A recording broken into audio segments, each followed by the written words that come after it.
I found a mirror in the attic that replaced me, terrifying identity twist Reddit stories.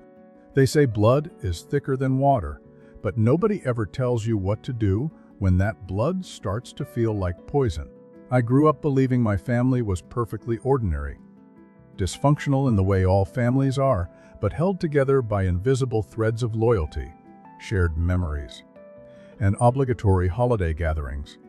We were the kind of family that sent group texts on birthdays, awkwardly posed for photos at weddings, and pretended everything was fine even when it wasn't. My mother had this way of brushing off conflict with a tight-lipped smile and an offer of tea.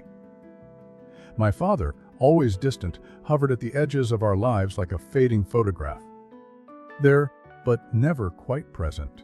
And my sister, Clara, 4 years older than me and already jaded by 17, made it her mission to be the mirror none of us wanted to look into. Our family home, a modest 2-story colonial tucked in a sleepy suburb, had seen better days. The siding was peeling, the floorboards creaked like arthritic joints, and the attic, well, that was a place nobody ever talked about. It wasn't haunted, not in the ghostly sense, but something about it always felt sealed off, like a memory nobody wanted to remember. When I was a child, I asked my mother why we never went up there, and she simply said, "There's nothing you need to find."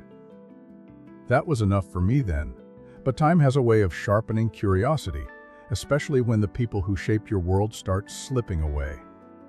It began with my mother's stroke. She survived, but the spark in her eyes dimmed. She no longer could hold a conversation without drifting into silence, as if her mind wandered through invisible corridors.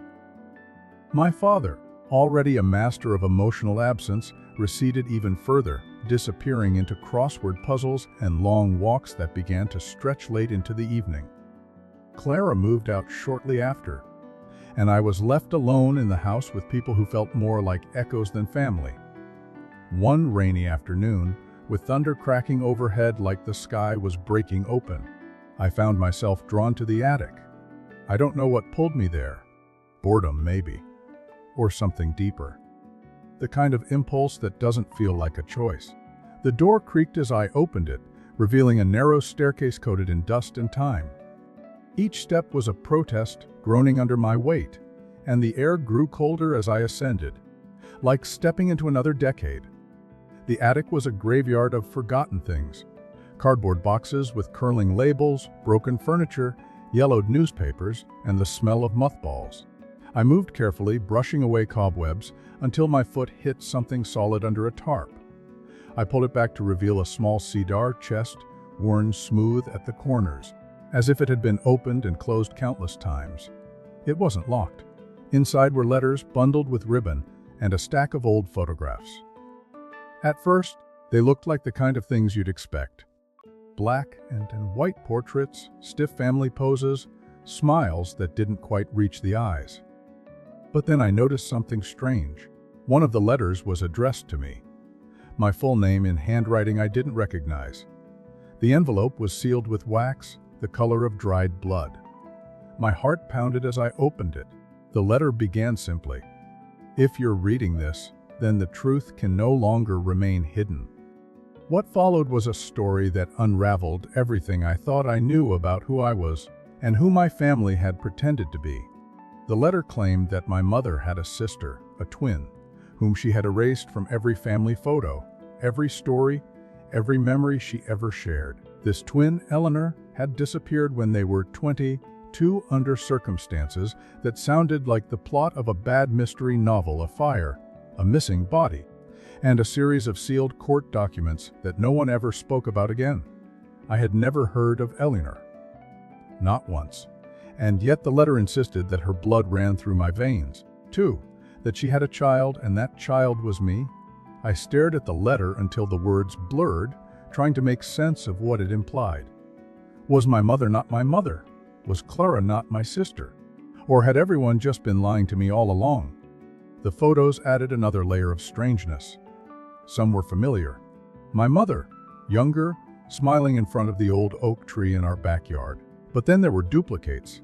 The same scene, same dress, but a different woman standing beside her. Not Clara, not me. Someone with the same face, but sharper eyes, a different energy. Eleanor. There was a photo of the two women holding infants. One child had my name scribbled on the back, the other, no name.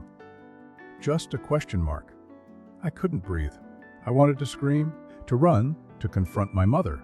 But how do you demand answers from someone who can't form complete sentences? That night, I barely slept. I sat on the edge of my bed, the letter open beside me, flipping through the photographs like they held a secret code. My father's footsteps passed my door at midnight, then again at 2. He paused the second time, and I thought for a moment he might come in, but he didn't.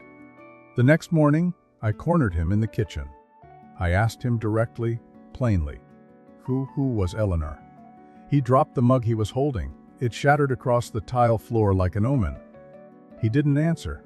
He just looked at me like I had spoken a name that shouldn't exist. I repeated the question, louder this time, and he turned away, whispering something I couldn't hear. When I stepped closer, he flinched. "She's gone," he finally said. "She's been gone a long time." That was all he would give me. No explanations, no denials. Just that hollow sentence, as if that could sew together the cracks that had suddenly appeared in my life. I began to dig deeper. I visited the local library, combed through public records, even paid a private investigator with the last of my savings. Most files had been expunged, sealed, or suspiciously lost. But eventually, I found something. An article, faded and clipped, from a local newspaper dated 32 years ago. Tragedy strikes family, young woman presumed dead in mysterious fire. No photo, just a name, Eleanor Whitmore. My mother's maiden name. The article was vague, mentioning a cabin in the woods, arson suspected but unproven, no remains found. What it did mention was that she had recently been awarded sole custody of her infant daughter after a prolonged legal battle. My hands trembled as I read those lines. Her daughter, the child of a dead woman, the child that might be me. But then, what happened to the other child in the photograph, the one with the question mark? Why would there be two? And if I was Eleanor's daughter, why had I been raised by her twin? Why the deception? Why the silence? My mother's health deteriorated quickly after that. Clara returned, distant and colder than ever, unwilling to speak about anything but logistics. Medical care, finances, who would sign what? I confronted her with the photographs. She stared at them for a long time, then quietly slid them back across the table. "You don't want to do this," she said. But I did. I had to, because the truth wasn't just about me. It was about a legacy of lies that had been handed down like an heirloom. And I wasn't willing to carry it any longer. I began returning to the attic every night, searching for more clues. Each visit revealed another piece of the puzzle. Fragments of a woman erased, glimpses of a story rewritten by survivors too scared to speak it. I started to see patterns. Letters hidden in the margins of books, dates circled on old calendars, receipts from a storage unit that no longer existed. And then one day, I found a second chest. Identical to the first, but buried deeper beneath a pile of moldy coats and broken picture frames. This one was locked. But that's not the part that scared me. What scared me was the note taped to the top, only open when the house is empty. In my own handwriting. I stared at the note for what felt like hours. My own handwriting, there was no mistaking it. The curve of the Y, the slightly uneven slant, the way the lowercase t's crossed a little too low. It was mine. But I had never written those words. I had never seen this box before. The moment suspended in silence, like time was holding its breath. The attic suddenly felt colder, as if it too was aware of something shifting. My skin prickled with a low hum of dread. I didn't touch the chest that night. I closed the attic, descended the stairs in a trance, and locked my bedroom door behind me, heart hammering as I tried to convince myself I was mistaken. But deep down, I knew I wasn't. Something had been set in motion, something old and buried. I started to wonder if it had started with me opening the first chest, or if I had simply walked into the middle of something much older that had been waiting for me to find it. Over the next few days, I watched the house like a hawk. waiting for the moment when it would finally be empty. Clara left after 2 days, citing work. My father, whose presence was a shadow at best, started taking longer walks, sometimes not coming home until dark. My mother remained a fragile ghost in the corner room, attended to by nurses during the day. Then one Thursday afternoon, everything aligned. The nurse had called in sick. Clara was out of town. My father had left an hour earlier for what he claimed was a walk to the library. I stood at the base of the attic stairs, the silence of the house ringing in my ears. I climbed. The chest was heavier than the first, made of dark wood that had absorbed the musk of decades. The lock was old but not strong. I found a rusted key beneath a loose floorboard. Too convenient, almost like it had been placed there for me. When the key turned and the lock clicked open, I felt something shift in the air, like the room itself had exhaled. Inside was a single envelope. No letters, no photographs, just one envelope and a VHS tape wrapped in a linen cloth. The envelope was again addressed to me. This time, the handwriting wasn't mine. It wasn't anyone's I recognized. The letter inside was short. Watch the tape. Then you'll understand. Do not show anyone. And whatever happens, don't trust Clara. My stomach dropped. I had expected more confusion, more cryptic riddles. But this was direct. A threat disguised as advice. I didn't know what Clara had to do with any of this, but I knew I had to see what was on that tape. Problem was, I didn't have a VCR. Who did anymore? I spent the rest of the day searching, finally digging one out of a forgotten bin at a thrift store. That night, I sat alone in the living room, lights off, just the dim glow of the TV and the blue screen waiting. The tape hissed as it started, static buzzing for a few seconds before the screen came into focus. The footage was old, grainy. At first, it looked like a home video. Someone filming a quiet street, cars from the 80s parked along the curb. Then it panned to a house, my house. A younger version of it, but unmistakable. The camera zoomed in on the upstairs window. A woman stood there. She looked like my mother. No. She looked like both my mother and me. My heart raced. The footage cut to the backyard, a birthday party, children running, a cake on a table. The camera zoomed in on a girl, me, or at least someone who looked exactly like me at age 5. I was frozen, watching this stranger who moved like I did, laughed like I did. The girl turned to the camera and waved. The camera shook, and a voice, a man's voice, whispered, "She doesn't know yet." Then came another cut. This one jolted. A different room, dimly lit, a woman tied to a chair, blood on her temple. The same face again. She moaned softly, head hanging, and then lifted it to look straight at the camera. "You have to help her," she said. They took everything, even my name. The tape cut to static. I sat in silence for a long time, unable to move. The face in that chair was mine, not just similar, mine. The same bone structure, the same mole near the jawline, the same scar above the eyebrow I'd always believed came from falling off my bike when I was 7. But how could I be in a video that old? I would have been an infant. And yet, there I was, fully grown, bleeding, pleading. The next morning, I woke to find the VCR gone. The tape too. The living room looked untouched, but I knew better.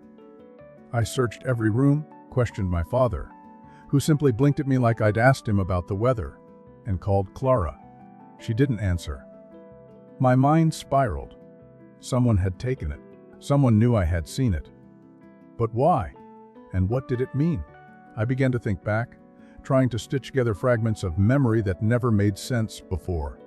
The way Clara had always been tense around Mom, the way Dad would go silent at the mention of our extended family. I remembered a woman who came to my school when I was 8, claiming to be a family friend. She had short hair and eyes like mine.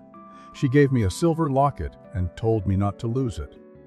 My mother snatched it away that same day, said the woman was confused and had the wrong child. I never saw the locket again. Or the woman. Could that have been Eleanor? I returned to the attic again and again.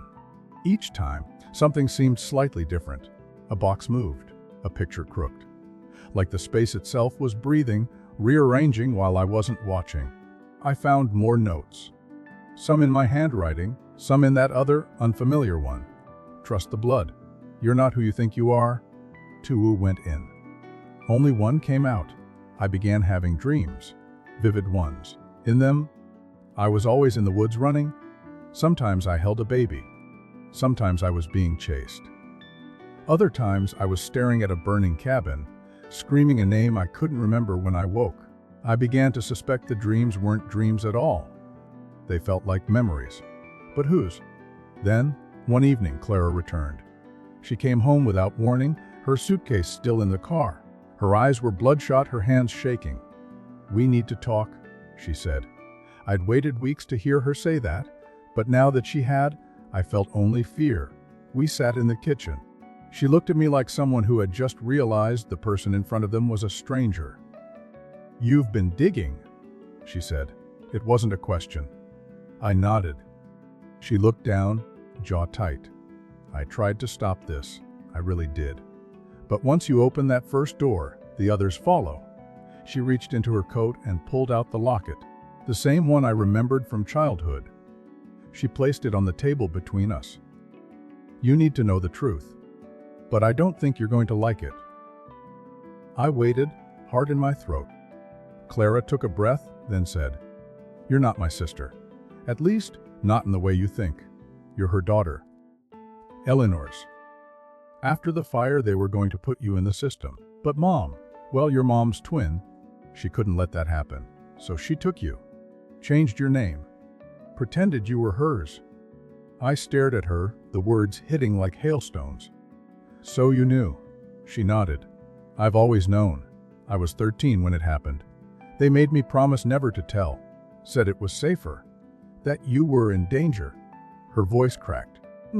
"But I think they lied." Everything tilted. The room, the lights, the very fabric of the moment. I couldn't tell what was real anymore. I looked down at the locket. I opened it. Inside was a photo. 2 babies. One there was me. Clara. Or was it? That night I returned to the attic one final time. I was done being afraid. But when I reached the top step, the chest was gone. In its place, a mirror. Not dusty, not cracked, pristine. And in the reflection, I wasn't alone. There were 2 of me. At first, I thought it was a trick of the light. The attic had always played tricks on my senses. Shadows shifting, creaks echoing from nowhere. But this was different. The mirror stood in the exact place where the second chest had been. Tall and freestanding, framed in brass that looked recently polished despite the decades of dust coating everything else. I stared into it, my breath fogging slightly in the cold air. And for a heartbeat, everything looked normal. Me pale, stunned, eyes wide with questions too big to name. But then the other me blinked out of sync. Just once. Just enough to let terror bloom in my gut like ink in water. I stumbled back, nearly toppling a box behind me. The reflection moved slower, as if deliberately mimicking me. My chest rose and fell in panicked breaths, but her shoulders stayed unnaturally still. I lifted my hand hesitantly. So did she. But with the wrong hand. I moved left, she moved right. But mirrors were supposed to do that, right? Only this felt off, like we were 2 puppets dancing to the same song, but each missing a beat. Then she smiled. I didn't. My heart seized. I turned away, refusing to look again, and raced down the attic steps. My feet barely touched the floorboards.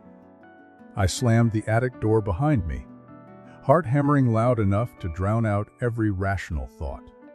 Something was happening, something I had unleashed. But whatever it was, it had always been there, waiting, like a thread that needed only a tug to unravel everything. The rest of the house was dark, silent.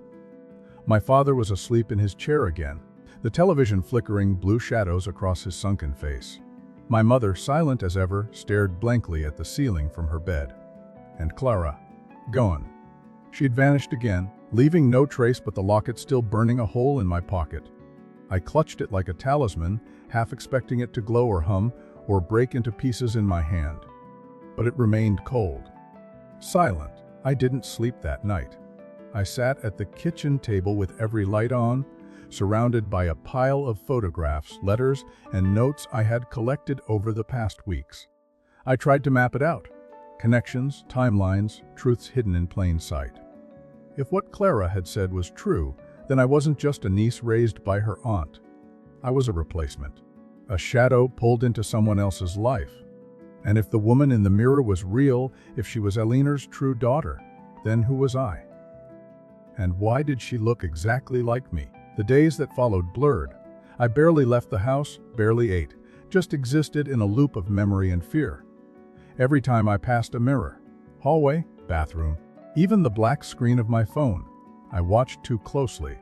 The longer I stared, the more I was sure of it. Something watched back. It escalated when the dreams returned. Not like before. These were sharper, louder, laced with smells and sounds too real to be dismissed. I dreamed of fire, the roar of it devouring walls, a woman screaming for her child. I saw the woods again, but this time from above, as if I floated through the trees like smoke, following two figures running. One carried a baby, the other a knife.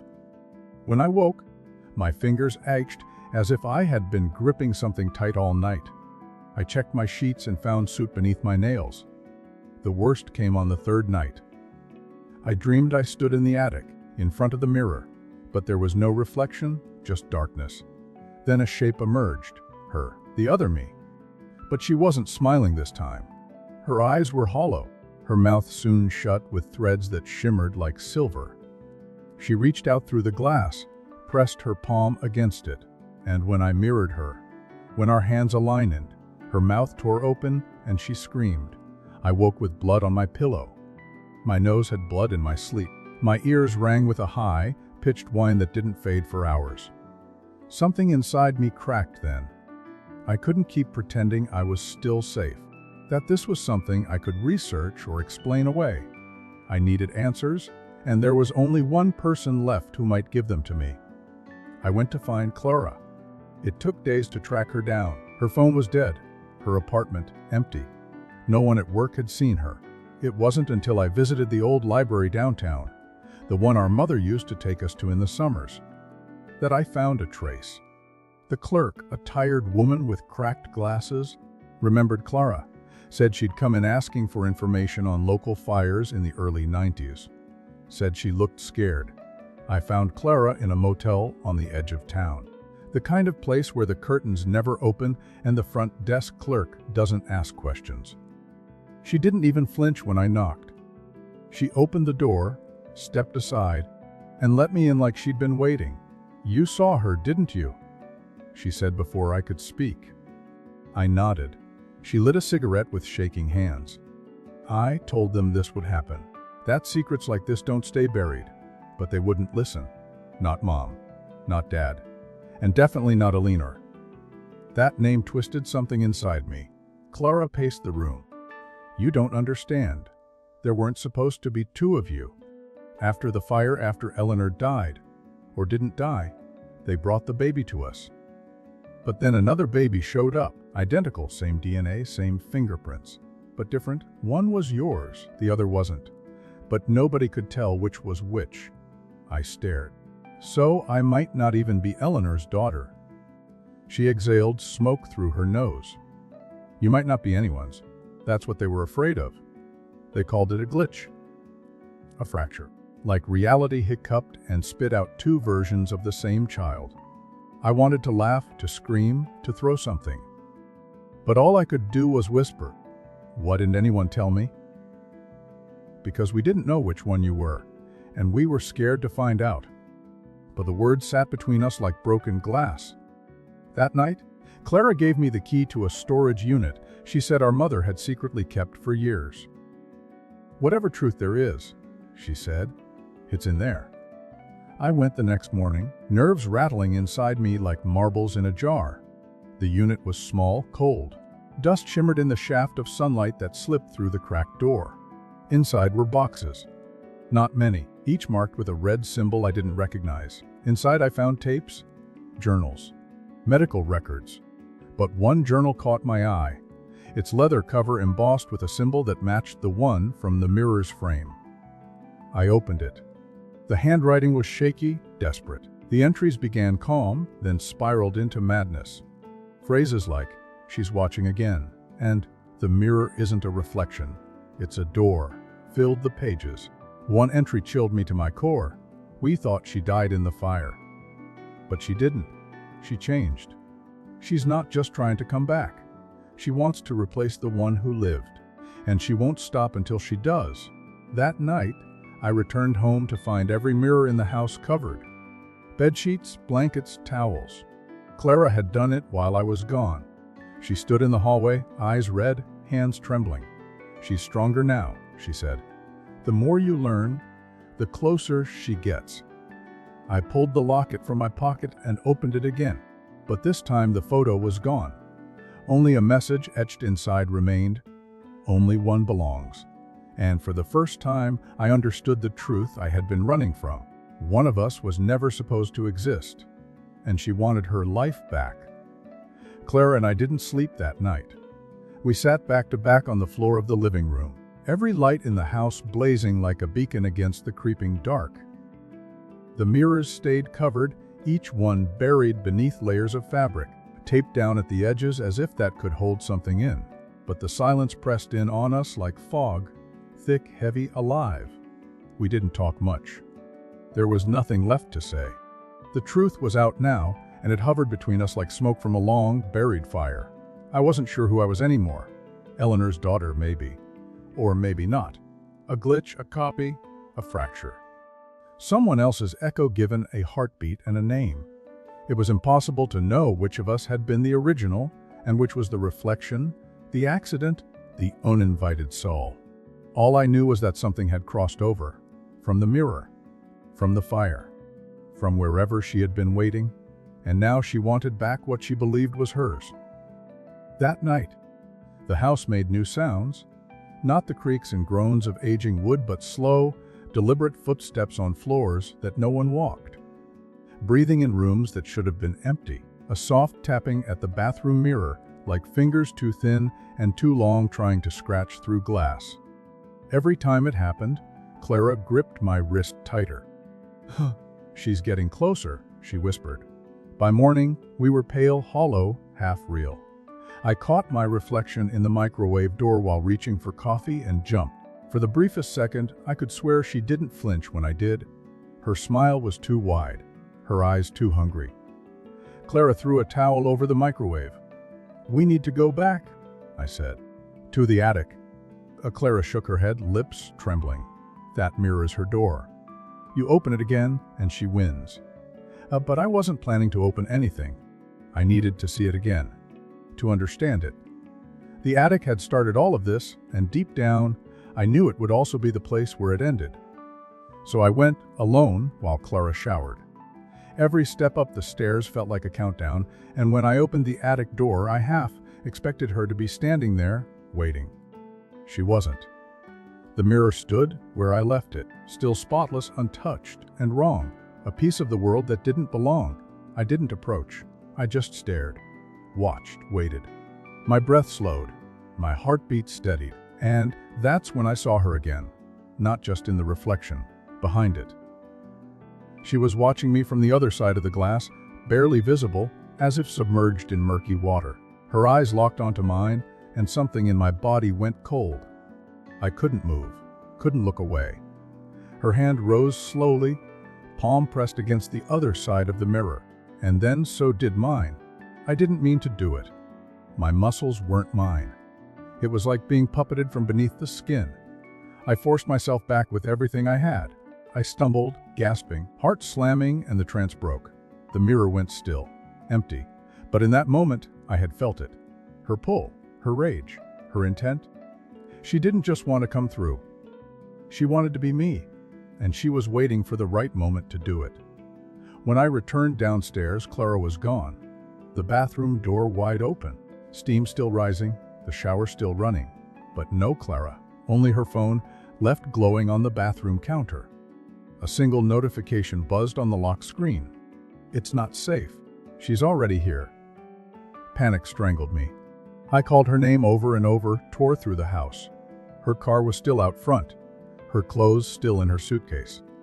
She hadn't just left, she'd disappeared, or worse, been taken.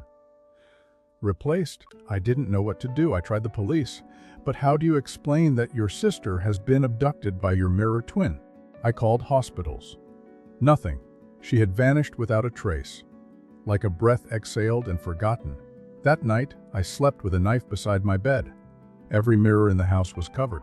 I unplugged the TVs, turned every reflective surface face down, and still, I heard her, the soft whisper of fingernails against glass, the almost human laugh that echoed from the sink drain, the low murmur of my own voice speaking things I hadn't said. I woke to the sound of footsteps in the attic. I didn't go. Not yet. Instead, I went back to the storage unit. I needed more answers. I needed to know why she was doing this. Why me? Why now? The journal was still there, along with a box I hadn't noticed before. Inside were audio tapes, labeled with dates, scrawled in the same frantic handwriting. I found a player and sat in my car, listening. Static filled the speakers, then a voice. My mother's voice. "I don't know how to stop her," she whispered. "She comes through when no one's looking." We thought the fire would trap her, that the glass would melt and seal her in. But it didn't. She's clever. She waits. Another tape clicked. There were always two of them. Not twins, not sisters. Just two. Same face. Same soul. But only one was born. The other came through when she looked in the mirror. When she saw herself too long. I nearly dropped the player. A part of me wanted to smash it, to run and never look back. But another part, the stubborn and broken part, needed to hear more. "She doesn't age like we do." The voice continued. She doesn't sleep. She remembers everything, even what we forget. That's how she knows how to take over. She waits until you're weak. Then she mirrors you so perfectly. No one notices you're gone." I sat in the car for hours, listening to tape after tape until the sun began to rise and the shadows of night faded. I drove home in silence, too numb to cry. The house was still. My father gone, likely vanished just like Clara. My mother, unmoving, unblinking, still in her bed, her eyes open and glassy. I stood at the edge of the attic stairs one more time. I had to end it. I climbed, slow, deliberate, knife in hand. The mirror was uncovered, its brass frame glinting in the dawn, and for the first time, she stepped out. Not through the glass, not physically, but into my body. I felt her, like static under my skin, like ice in my veins. My vision blurred, then doubled, and I saw myself standing across the room. Two of me again, but this time both real. She smiled. I didn't. "You don't belong," I said. "Neither do you," she whispered without moving her mouth. We lunged at the same time. The attic became a whirlwind. Boxes flew. The mirror cracked. Blood, mine, hers, splattered across the wood. She was strong, stronger than I could have imagined. But I knew the space. I knew the house.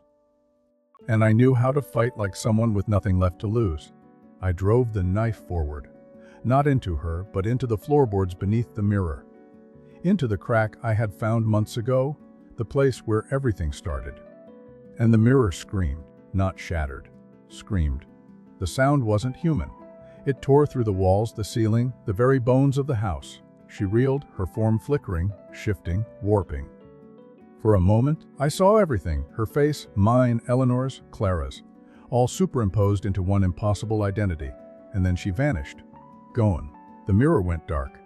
And I collapsed. When I woke, I was alone. The attic was empty. The mirror, gone. Not broken, not hidden. Just gone. Clara never returned. My mother passed the following week. My father was never found. Now, I live alone. No mirrors. No reflections. Just me. I keep the locket on my nightstand. Still empty. Still etched with those words, "Only one belongs." And sometimes, late at night, I still hear tapping. Waiting. Smiling. They buried my mother on a rainy Thursday. The kind of day where the sky looks like old dishwater and even the air feels tired. I stood there alone, under a black umbrella that did nothing to stop the cold from crawling down the back of my neck. There were no eulogies, no speeches. Just the dull thud of soil on wood and the priest mumbling words I barely heard. My father was still missing. Clara, she might as well have never existed. There was no next of kin listed on the form. Just me, the last remnant of a family no one really understood. Not even the family itself. I went back to the house afterward. It didn't feel like home anymore. It hadn't for a long time, but now it felt hollow in a different way. Like something had been ripped out, leaving only the walls to remember. The silence was suffocating. I found myself listening for the sounds that had become familiar. Clara's footsteps, my father's muttering, the scrape of the nurse's carts, even the soft scratching from the attic. But there was nothing. I kept the lights on all night. Not because I was afraid of the dark, though maybe I was, but because I was terrified of what might be hiding in the spaces between shadows. I'd won, hadn't I? I'd sealed her away, destroyed the mirror, ended whatever nightmare had blood into our world. That's what I kept telling myself. But lies feel heavier when they're the only things holding you up. I started seeing things again after the funeral. At first, just flickers at the edge of my vision. A shimmer in the glass of a storefront window. A shape moving when I turned off the bathroom light. I'd spin around and find nothing but myself, reflected in fragments. But it wasn't me. The hair slightly too neat. The eyes too still. The smile that lingered just a second too long. One night, I caught my reflection standing completely still as I reached for a glass of water. My fingers trembled. My throat went dry, and she didn't move, didn't blink, just stared, waiting. I smashed the glass on the floor and covered every reflective surface again. Aluminum foil, dark tape, even paint in some cases. My house became a maze of matte. No shine, no glint, no opportunity. But something had changed. I started finding new reflections in places where there were none before. The gleam in a puddle by the front door. The shine of a spoon left on the counter. The window at night when the outside looked in. Then I heard Clara's voice. It came from the attic, not a scream, not a whisper, just her voice humming. A tune we used to sing as kids when we played hide and seek in the woods behind the house. I froze. The attic had been silent since the final confrontation. Since the mirror vanished. There was nothing up there anymore. Nothing that should have been up there. But the song continued soft, haunting, winding down the stairs like smoke. I had two choices: ignore it and pretend I hadn't heard it, or go back up. I chose wrong. I ascended the stairs slowly, knife in one hand, flashlight in the other. Each step groaned beneath my weight, louder than usual, like the house itself was warning me. When I reached the attic door, the humming stopped. Just silence. Thick, pressed in silence. I opened the door. The attic looked empty. No mirror, no movement. But the smell hit me like a slap, burnt wood and something sweet, cloying, rotten underneath. I swept the flashlight across the floor. Nothing. But then I noticed the shape in the far corner. Not a mirror. A hole. About the size of a manhole cover. Right in the wooden floor. Black around the edges. Smooth, almost melted. Like something hot had pressed through and left a perfect circle of destruction. I knelt beside it. Shined the light down. I expected depth, maybe even fire. But it wasn't a hole. It was glass. Polished, reflective, seamless. My own face looked back at me, and then winked. I scrambled back, heart in my throat. The attic pulsed with cold. The flashlight flickered, and from the mirror floor came a sound I hadn't heard in weeks. Tapping. She was still there. Not trapped. Not broken. Waiting. Only now she wasn't alone. That was the first night I saw them. Not just her. Them. At first, I thought they were dreams. I'd wake up to movement in the corner of the room, a shape crouched low, two long arms, head tilted at a wrong angle, always watching, always smiling. I blinked and they were gone, but the feeling lingered. I knew I'd been seen. Then I started waking with bruises I couldn't explain. Thin lines across my arms, scratches down my back, once a handprint on my ankle, as if something had tried to pull me out of bed. The journal I'd taken from the storage unit hinted at this. Pages I hadn't noticed before, maybe because I hadn't wanted to notice them. They spoke of the multiplicity, a theory Eleanor had once scribbled down in the margins. Not one reflection, she'd written. Endless. Every mirror connects to another. Every version of me not taken still lives, some in glass, some waiting for glass. That's what I'd let out. Not just her, but the door. I started seeing versions of myself. In dreams. in reflections I couldn't trace, in photographs that changed when I wasn't looking. A wedding photo on the mantel, where I stood smiling next to a groom I didn't recognize. A childhood snapshot where I was wearing clothes I never owned. My entire existence began to warp. I found a note one morning taped to my bedroom ceiling. I hadn't put it there. It was scrawled in frantic handwriting that wasn't mine. But it looked like mine. You sealed one. You opened many. I started recording myself while I slept, terrified of what I'd find. The footage was worse than I imagined. In one clip, I sat up at 2:13 a.m., turned to the camera and smiled. I didn't blink. I didn't speak. I just stared. For 23 minutes. I remembered none of it. I tried staying awake for days. But that only made things worse. Sleep deprivation blurred the lines between hallucination and reality. And soon, I couldn't tell where I ended and the others began. I'd see myself stepping out of the bathroom as I walked past it. Hear my voice calling from outside when I was sure all the doors were locked. Then came the final message. Carved into my bedroom mirror, beneath the layers of duct tape and foil that I thought had sealed it off. You can't hide from yourself. And I knew what they wanted. They wanted a way through. They didn't want to copy me. They wanted to overwrite me. Erase me from this life and slide into place like a key in a lock. One by one. Each version, each fragment of a me that never lived, pressing forward, hungry, determined. I had to act. I gathered every mirror, every shard of glass, every reflective surface. I smashed them all, burned the pieces, buried the remains. But it wasn't enough, because the door wasn't just in the house. The door was in me. I was the mirror now. That's what I understood when I looked in the dark of my own pupils and saw someone else blink from inside. She was there. They were there. Crowding behind my eyes like caged animals, waiting for a crack. So I did the unthinkable. I went back to the original site, the cabin, the place where Eleanor had first vanished, where the fire had started, where the mirror was forged, or found, or born. I still didn't know. The land had long been abandoned, reclaimed by trees, but I found the foundation. The blackened stones, the twisted remains of what used to be a basement. I brought the journal, the locket, a hammer, and a mirror. Not to open, to bait them, to trap them. Again, I performed the ritual Eleanor had scribbled in shaking script, words written in backwards Latin, phrases that sounded like broken teeth. The forest screamed around me. Wind tore through the trees, and the mirror shook in its frame like it wanted to explode.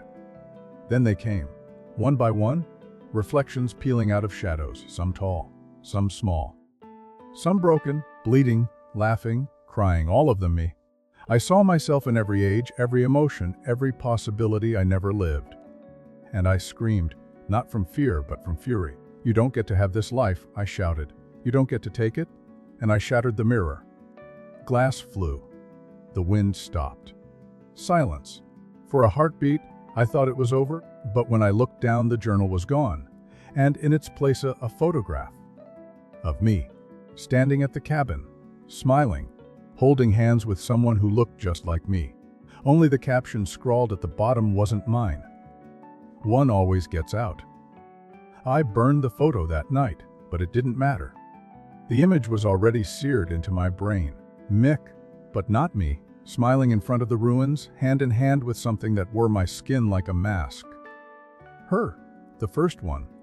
The reflection. It didn't matter anymore. That photo had never been taken, and yet there it was.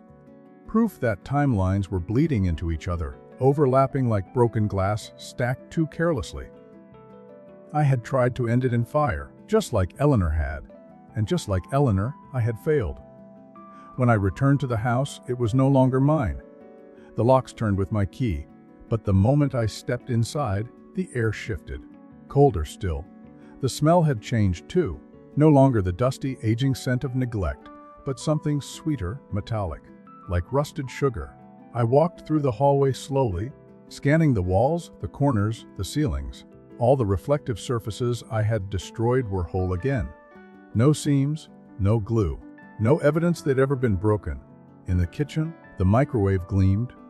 The hallway mirror, once shattered and buried, hung pristine and centered.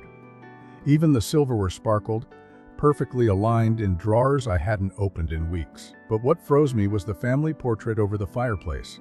It used to be faded and crooked. Now it was crisp, framed in black. And in it, we all stood smiling. My mother, my father, Clara, and two of me, one slightly to the left, one slightly to the right. Both smiling, I ran to my room and locked the door. The mirror was back, fully restored, hanging above my dresser like it had never left. I avoided looking at it, even as it pulled at my eyes like a magnet. I rifled through my drawers until I found what I needed, the last tape recorder, the one I'd used to document my descent into this madness. I pressed record, hands shaking, and whispered into it like I was speaking to a future self who might still be human. "She's inside the walls now," I said. "I thought I locked her away. I thought I sealed the mirror, but I think that was the wrong one. Or maybe there is no one. Maybe she's always been here. Maybe I'm the one who came through." A silence. Then a tap at the mirror. Once. Twice. 3 times. I turned slowly. My reflection looked back, but there was something in the eyes. A spark. A flicker. A glimmer of recognition that didn't belong. She raised her hand. I didn't. She tilted her head. I stayed still. Then she mouthed the words I'd written in my journal weeks ago. "Only one belongs." I lunged at the mirror, fists pounding, but the glass didn't shatter.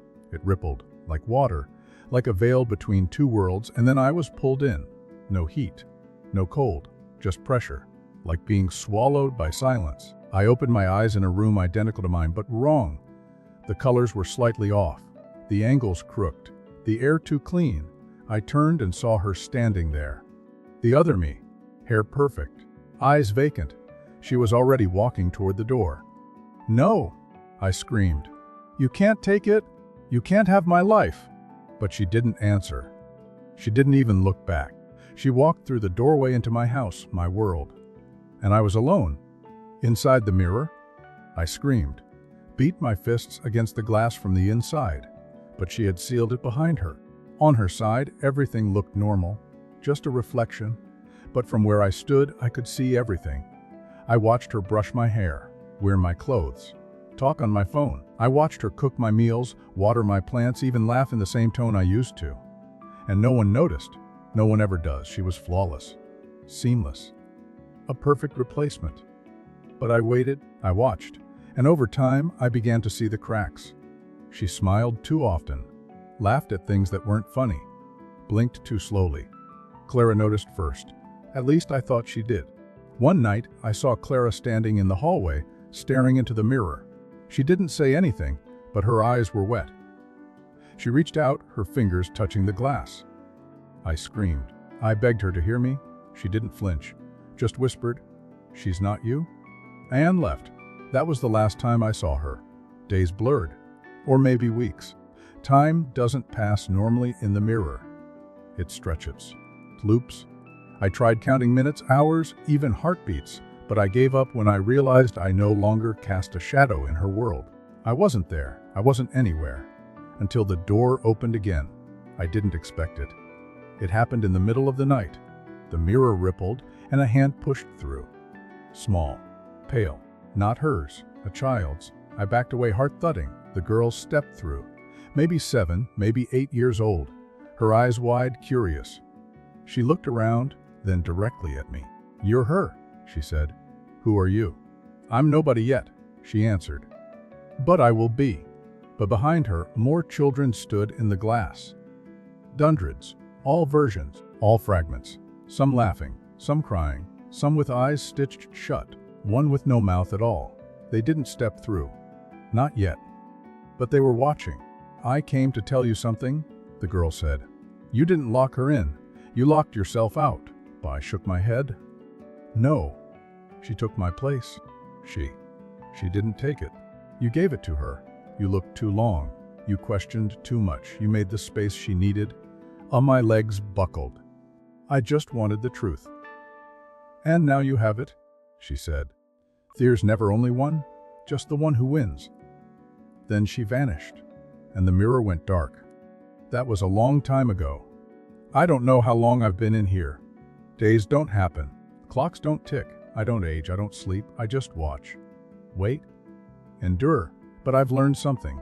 Mirrors are never empty. They're doors, portals, prisons. And for every person who looks, there's something looking back. And sometimes it wants out. The one out there, living my life. She still walks the world like it belongs to her. But cracks are forming. People are noticing. The timing's off. The smile too sharp. The memory's slipping. She can fake the surface, but she doesn't feel it. Not like I did, because she's a shadow, a copy, a reflection. And reflections need light. That's where I still exist. In light, in silvered glass, in chrome, in windows, in phone screens. Watching, whispering, waiting. Because I've learned the rules. I've studied the lines. And now I'm finding my cracks, weak spots in the mirror. Places where the world forgot to look away. And soon, I'll step back through. I'll take back what was mine. And when I do, I'll smile just right, blink on cue, and say all the things you expect to hear, because you'll never know the difference until it's too late. Until you catch your reflection still smiling after you've walked away. Until you hear your voice in a room where you're alone. Until you see someone exactly like you watching from the other side of the glass. And you realize if you were never the one who got out. Thanks for watching the video. Subscribe and like the video.